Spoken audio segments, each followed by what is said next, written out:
Einstein once said this: education is what remains after one has forgotten what one has learned in school. Reading, after a century age, diverts the mind too much from its creative pursuit. Any man who reads too much and uses his own brain too little falls into lazy habits of thinking.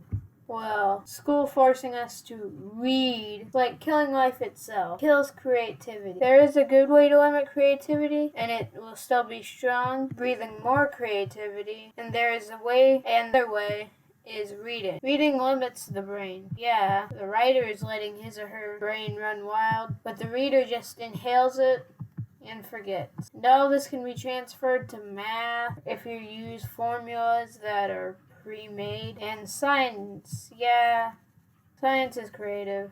So here's an example of limiting creativity and not killing it. The original Super Mario Bros. On the NES. Why, yes, now with technology he looked like a real human. But in the 90s, this is what Mario looks like. And in the 8-bit era, Mario 3 looked almost as good as some 16-bit Mario games. Studies show that the older you get, everything goes up, except for creativity. Now, where did I get this research?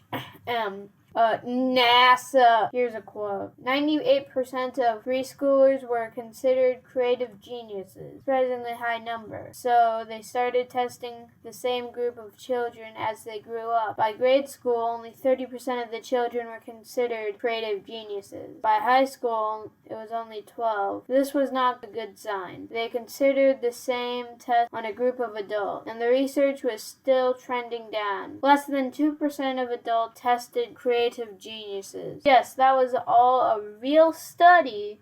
So school should allow us to be more creative. Then school would make us geniuses. But with standardized testing being the norm nowadays, kids have to think inside the box. One time, we were reviewing a test and there were 2 correct answers. And if you're creative, you might get it wrong. But if you, quote unquote, standard, or in regular people talk, what the state board assumes what they think you know. And like my art teacher said, assuming makes an ass. Sorry, the YouTube algorithm wouldn't like that apparently, so pretend you didn't. Anyway, this was a long video for me, and any teachers watching probably think I'm just complaining, and they're assuming, which makes Listen.